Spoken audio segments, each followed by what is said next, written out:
Hi guys, and welcome back to a very hot Japan. Today we're going to be looking at Beetle front suspension.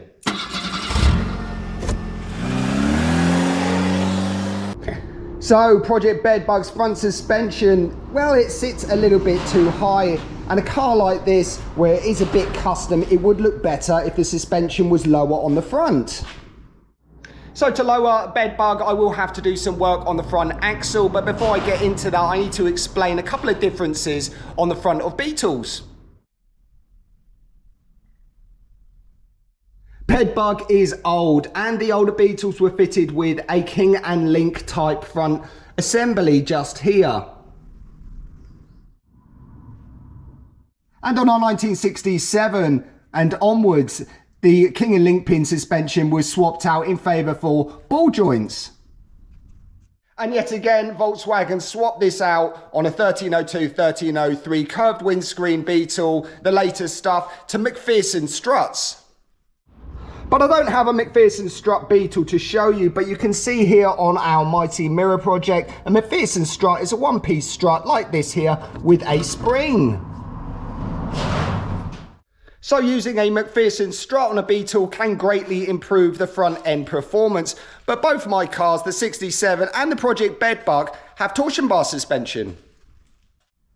So with the torsion bar suspension, it still does have springs. They're supported in the middle. They're flat springs that run inside these tubes, and they're secured at the ends of the arms here with grub nuts. And something that's worth mentioning at this point with the early and later beams that use this kind of torsion bar suspension, the parts you can't really switch out, even down to the collar that holds the springs inside here is a different shape, so you can't even use that. So if you've got a McPherson strut Beetle and you want to lower it, well, you're in luck. All you do is you change the front springs to lowered ones, and then therefore it'll bring the front end down. So it really is easy just to replace the springs on a McPherson strut suspension, just to drop it down on the front. But don't worry, there's loads of options for torsion bar suspension as well. So one of the options you could choose is something called a drop spindle, and it's a remanufactured product. It's this spindle here, and where it bolts onto the ball joints or the King and Link pin. It's available for both, and what it does is it's manufactured in a way that this spindle here that comes out to support the wheel is actually further up, about 2.5 inches. So instantly just bolting these items on, you will drop the front of the car 2.5 inches. That being said though, dropping the front of your car 2.5 inches and not having any sort of adjustment can cause problems if you're using standard tyres. So just bear that in mind. So the other easy option is to put an adjustable beam on your vehicle. These are pre-manufactured beams and they come with adjusters here and here. So that's a couple of quick and easy options to get the front of your Beetle lower, but there are more options. This involves getting your hands dirty and doing a bit of fabrication work.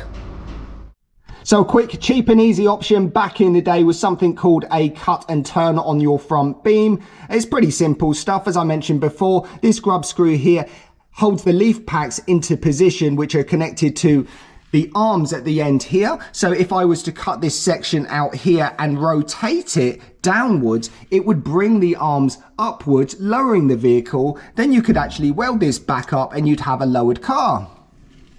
But if you do decide to go for that method, it's not adjustable. It's the same as the wheel spindles. If you change those, it's a drop and nothing more. You cannot adjust it up or down after you've done the work. But having an adjustable beam is pretty handy. You can adjust the height up or down. So what you need to do is install adjusters top and bottom. And there's quite a few adjusters available out there. You can see this one here incorporates a tube, and what it does is you weld this in position and you can rotate the leaf springs in the adjustment you want and lock it off on some lock nuts. And the other options, this one here, it doesn't incorporate a tube, but you can see this arced surface here. Well, that goes onto the beam. You weld it down either side, and you can see here there's a slot. So this point here goes up and down, moving the leaf pack up and down, adjusting the arms. And if you've been watching this video series, sometimes I struggle to explain stuff. I can't get what's in my head onto the camera, so I'm just going to show you what I mean.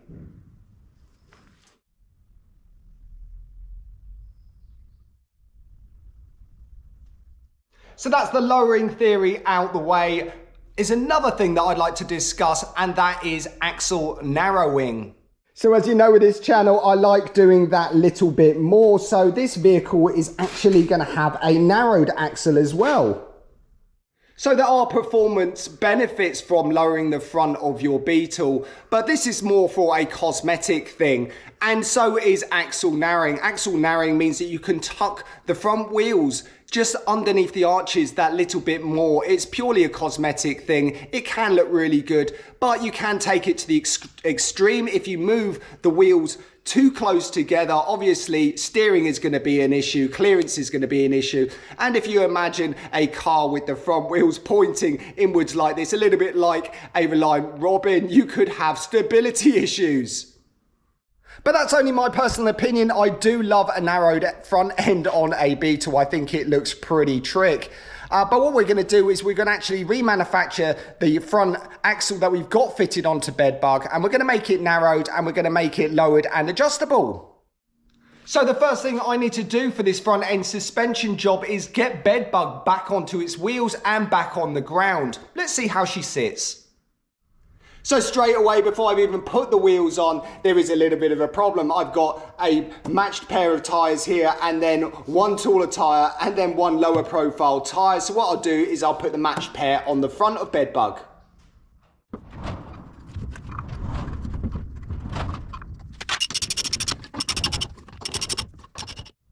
So I'll be using a socket set just to nip these wheel bolts up, and it's for good reason. These early type of wide 5 wheels like this here have barely any threads on the wheel bolts. You can see there's what, 10, 12 mil worth of threads. I mean, this was later changed on a 4 stud wheel. They had longer threads on there, but this early stuff, well, it just feels a bit delicate.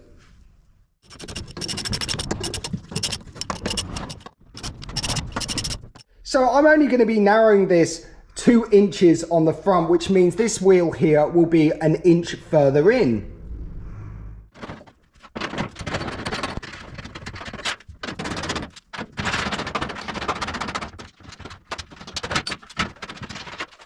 And as you can see, if I was going to bring this 1 inch in, I really don't have the clearance down here. It's fine really. If it's only a 2-inch narrowed beam, what you can do is you can actually just beat in this section here to allow for clearance. You can even cut it and weld it, form a nice shape behind this. And you can also modify this panel here on the back. But if you do decide to go for quite an extreme narrow using an existing beam like this and not one that's bought off the shelf, obviously your shock absorber will end up somewhere in there. And the answer is simple. You cut the top of this section off here and you reposition the shock absorber somewhere inside here. And in the past, that's what I've done. And where this box section here that sits under the tank, it needs to be really, really enforced. You need to use a nice big chunk of box section here and make sure it's properly welded in position, because that is what's going to hold the shock absorber on. And another thing to think about is the more you move this tyre in, the closer it's going to be to the back edge of this headlight bowl, and it can cause clearance issues as well.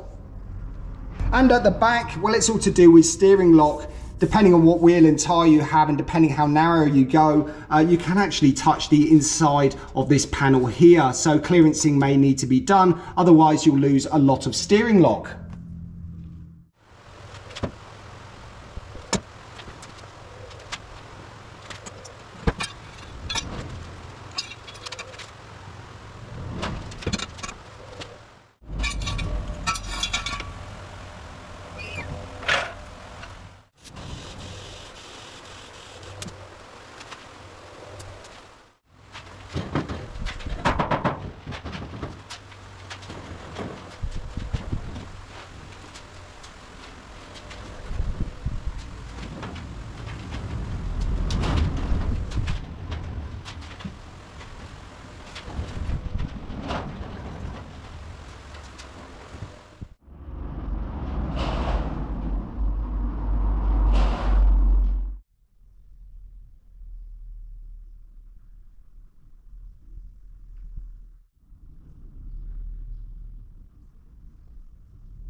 So that's the wheels fitted, the tyre pressure's checked, back on the ground, and then what I've done is I've rolled it backwards and forwards and jumped up and down on it just to settle the suspension.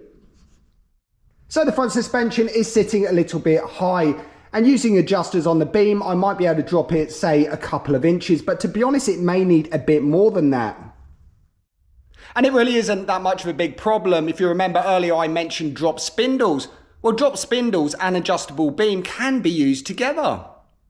So if I was to use an adjustable beam and the drop spindles, I could be looking at as much as 4.5 inches lower. But another thing I need to consider is the vehicle test. Once this vehicle's built, it does have to go for a test, and it states that it has to have 9 centimeters of ground clearance underneath. So using drop spindles and adjustable beam, I do think that's achievable. So what I need to do now is remove the front axle. So I need to remove the steering gear, steering box, brake hoses, speedo cable, etc. Anything that will get in the way of me removing this beam up here. And then to unbolt the beam, well, there's a bolt here and a bolt under here that sit on top of the beam.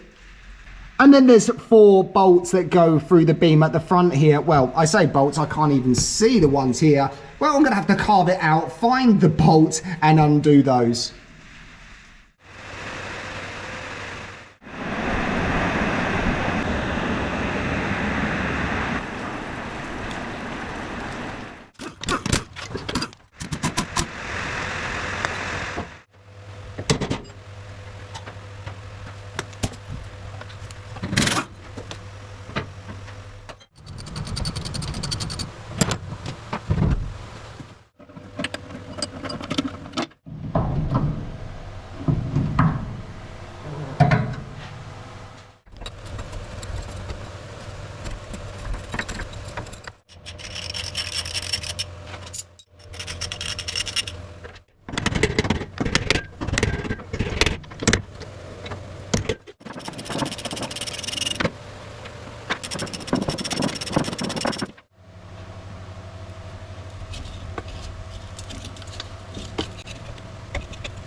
So there we go, that's the front beam removed. Before I could unbolt and remove the front beam, I did disconnect the brake hoses, remove the steering box and the track rod arms, also the front shock absorbers and hub assemblies.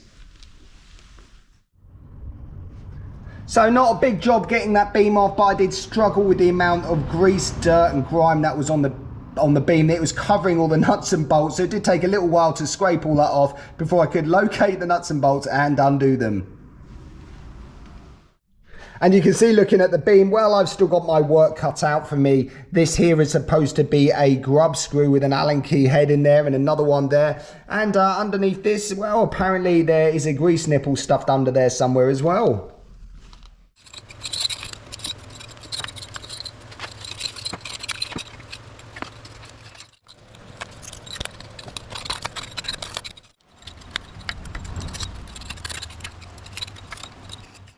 So what I need to do next is remove these arms here, and also I'm going to be removing the springs on the inside.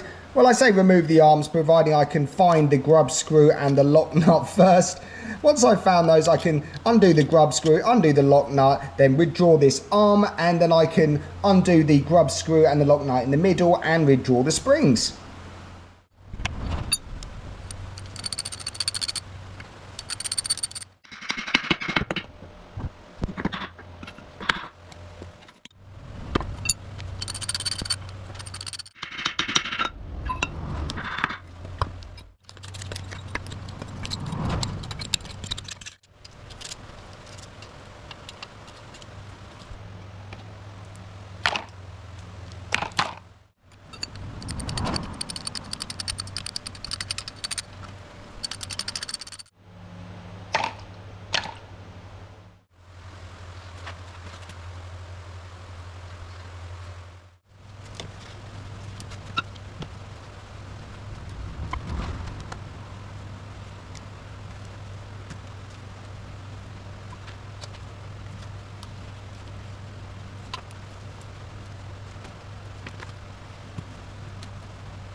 So I've just wiped the grease off the leaf springs and also the suspension arms here. I'm just looking at the areas here and here. This is where they're supported in the beam.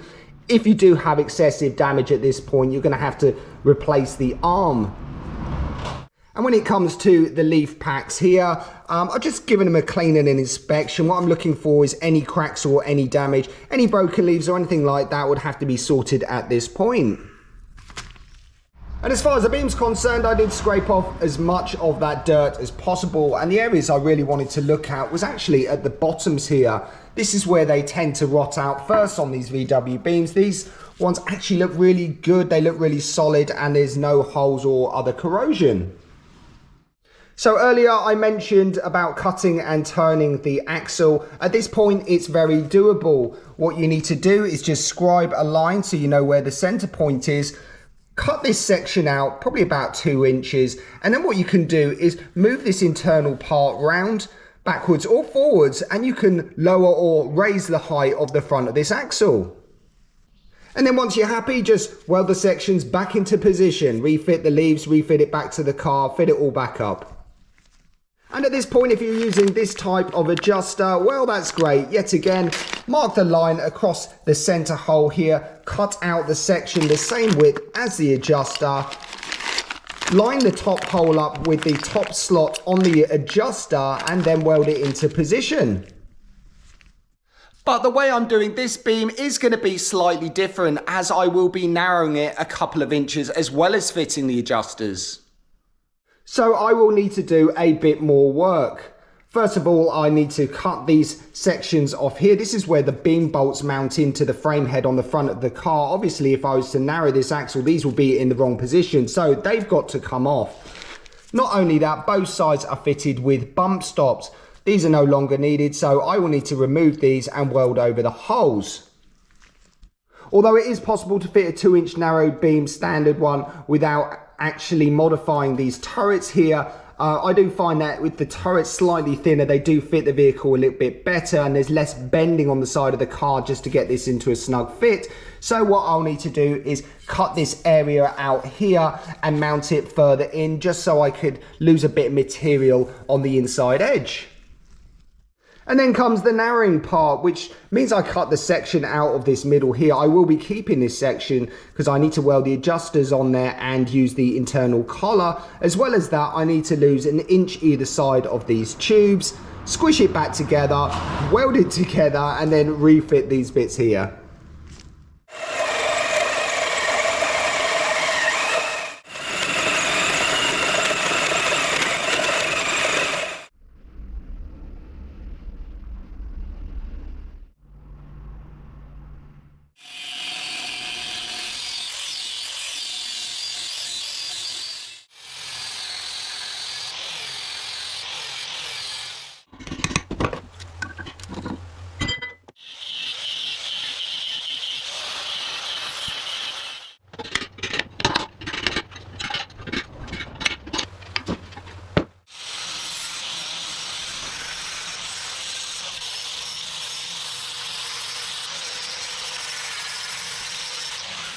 So what I've just done is I've cut these bump stops off either side, which look like these here. They're no longer needed.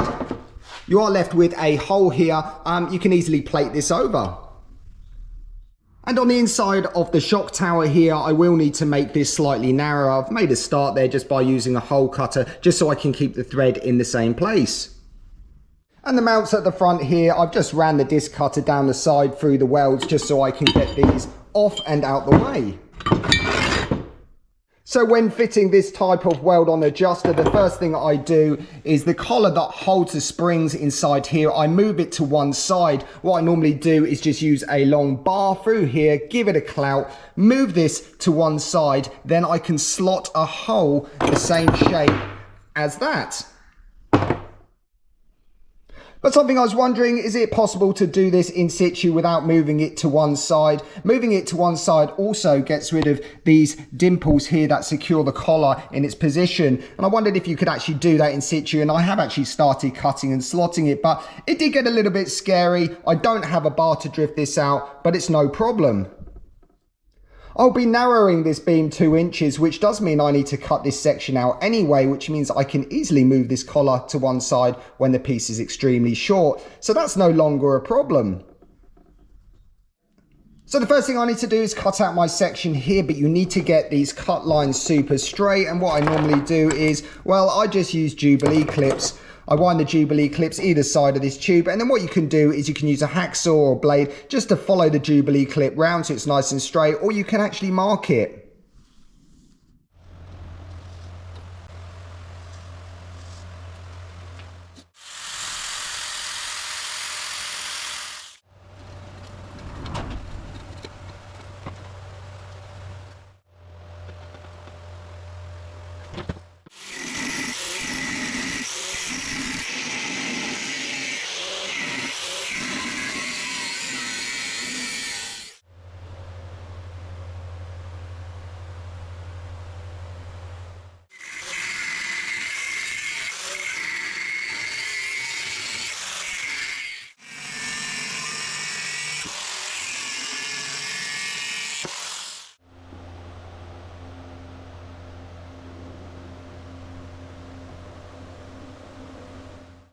So that's the beam cut, and here's that section that I've removed here. You can see inside the middle there's the collar that holds the center of the leaf springs, and that's the grub screw there. And either side there's these dimples that holds the collar into position.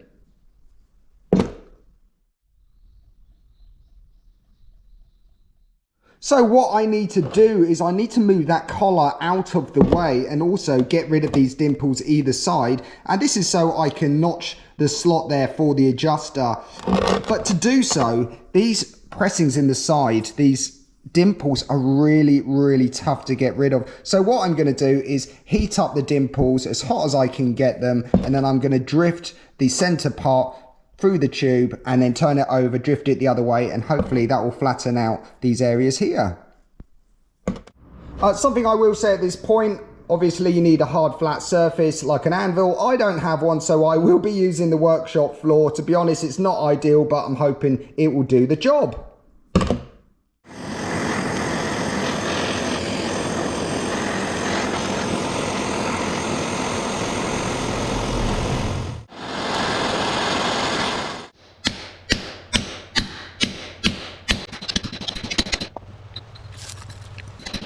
So I've just been removing the collars from inside those tubes, and I've had a bit of a nightmare. So the top one looks like this here, and what I was doing was heating these dimples up both sides super hot so I can actually drift out the center part here. And although this took a lot of beating to get that center part out, it did work, and I did manage to trial fit the adjuster. And here's the bottom part. It took a lot of beating. As you can see here, the collar on the inside where I've had a socket on there has started to distort. And also what I had to do is I actually had to relieve some tension by putting a cut through the dimples there on both sides, but that didn't work either. So I ended up having to make an incision down the tube just so I can remove this collar. And that was something I really didn't want to do, but what was happening is I was damaging this square part here that holds the leaves in, and I just didn't want to take that chance. So unfortunately, I did have to make an incision. I'm going to weld that up now.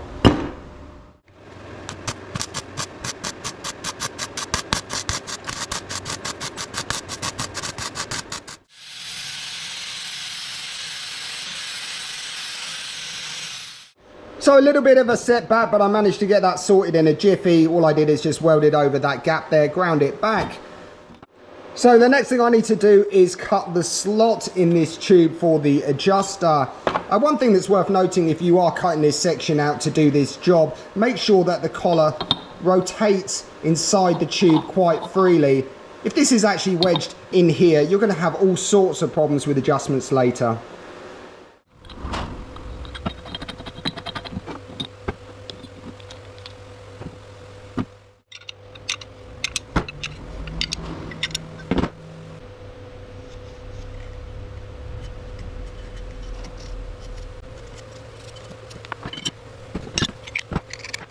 So what I just did is I bolted the adjuster into position just so I can mark where I need the slot. You can see there's a little kind of arc shape there, and there's a couple of ways you can cut these. You can make your incisions either side, move this out the way, cut it flat and use a belt sander, or you can just drill a hole here and then join the two holes up with your angle grinder. And after you've cut it, just make sure that it's the same size as this slot, as that's where the adjusted grub screw will move.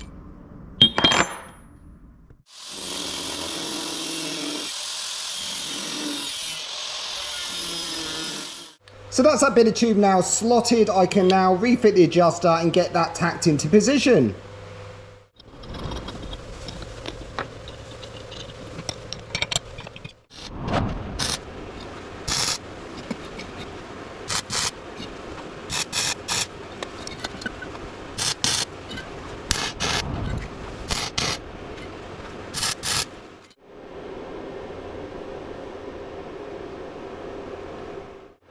So I still need to finish off welding those adjusters, but something I need to get on with now is these towers here. I need to make this area here slightly thinner, so what I'm going to do is cut this section out first.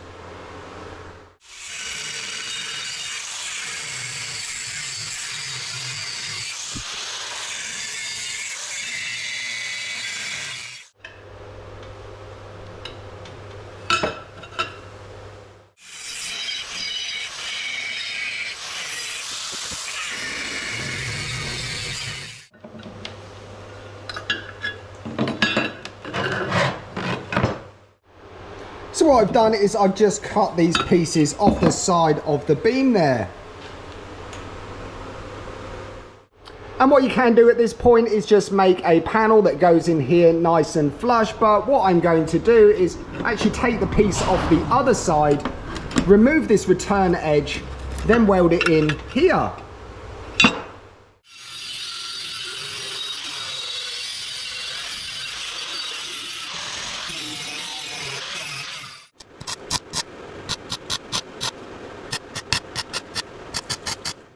So I've just tacked these into position, and that's what it looks like. That's the piece there that was originally flipped over and mounted that side, and vice versa. So what I need to do is make a couple of little incisions, move this panel down slightly so it meets this new panel, and then go ahead and weld this up.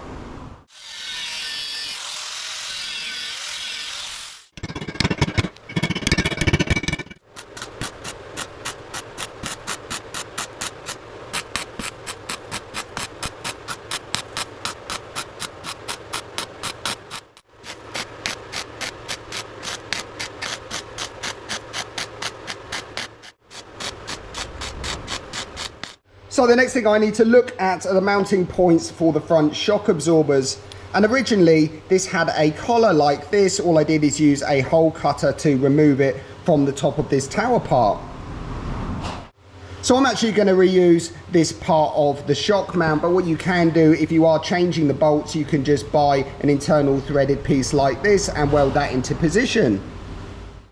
So inside this piece here, it's a tube at the beginning and a thread at the end. And the original bolt looks like this. It's a step bolt with an M10 thread on there. But what's interesting is that when the bolt is wound fully home, it doesn't actually use all the threads at the end. So if I was to remove, say, 10 mil off this edge, it won't actually affect the performance of this at all. So all I need to do is just chop this section off here at the end, weld this part back into position on the other side, and then what I'm going to do is just make a plate that sits over the top. And I've already started with this one here. You can see I've welded that back into position, and on the inside there I've just made a plate just to reinforce this area. Then what I can do is just weld around this collar again and grind it back.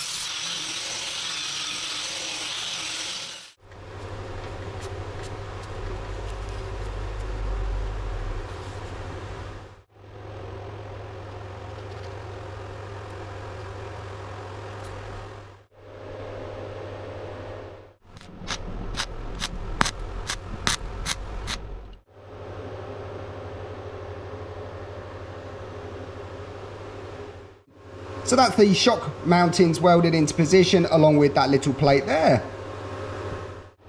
And another thing I've done is I've just templated and welded over these holes with a little bit of steel. So what I need to do next is I need to mark these tubes 1 inch inwards on both sides and then cut them off. And also I just need to strip down these adjusters so I can finish welding them down the sides. So I need a good strong weld just on the side of this adjuster, so I've cranked the welder up a tad.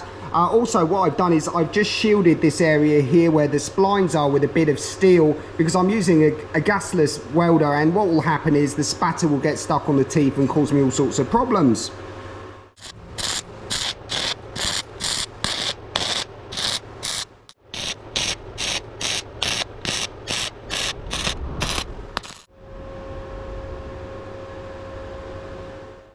So that's the adjuster welded into position. What I need to do now is cut 1 inch off those tubes on the beam.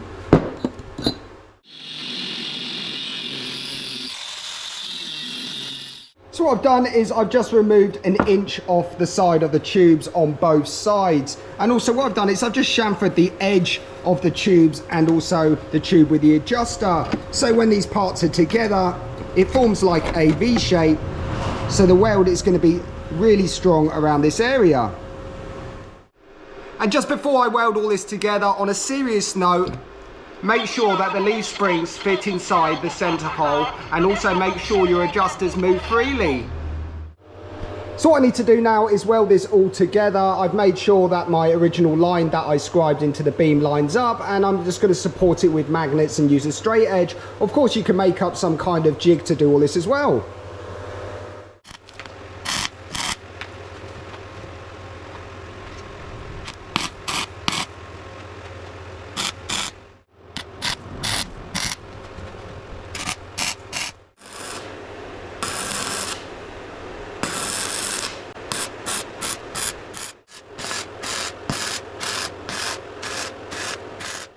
So that's those sections of tube welded back into the beam. Does it look pretty? No, not really. Is it strong? Definitely. So I'm pretty happy with the strength of the weld, so I don't mind just taking the heads off there with a flap wheel. But if you are worried about strength, just leave the welds as they are. I'm just going to clean up this area and get these brackets fitted.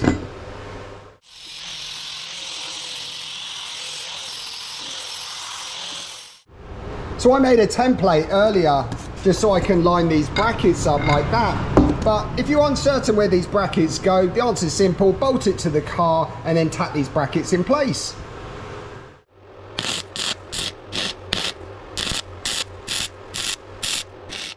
So that's the brackets welded on. What I need to do now is clean up this beam, get it sanded, degrease, etc., just so I can apply a bit of paint.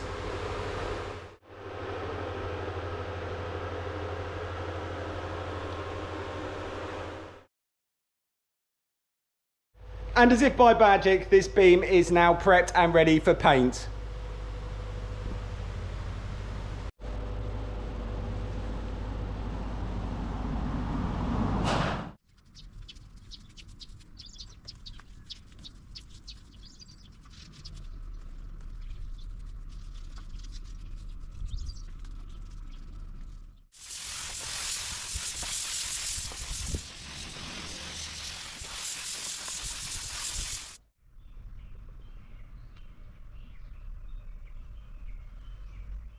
So that's the front axle now painted.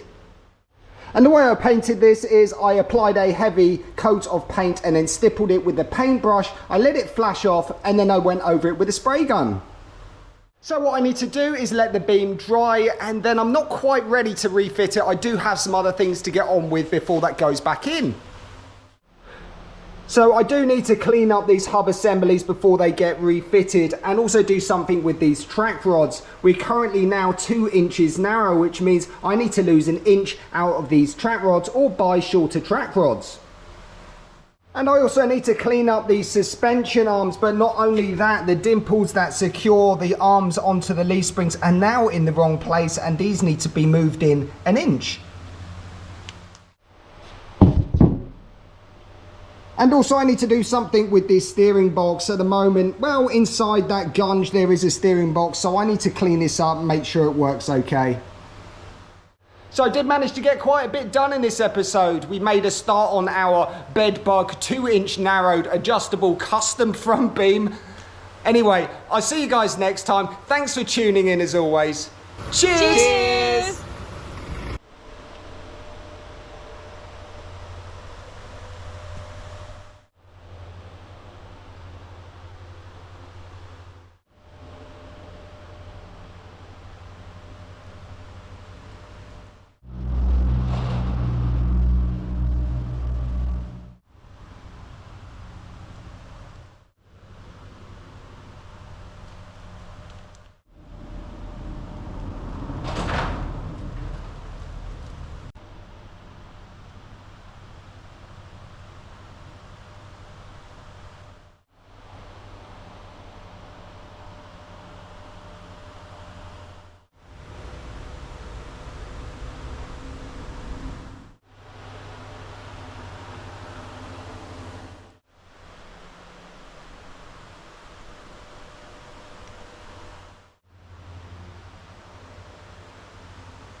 Oh, just before you go, something that I forgot to mention. When I was fitting that rear window on BedBug, a lot of you were commenting saying that it'd be really cool if it had an opening rear window.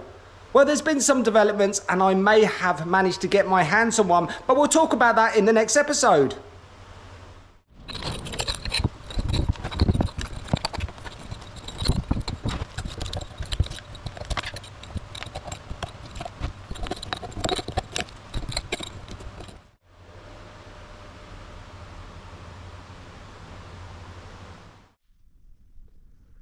Oh, it's still hot in the workshop. 39.5 degrees.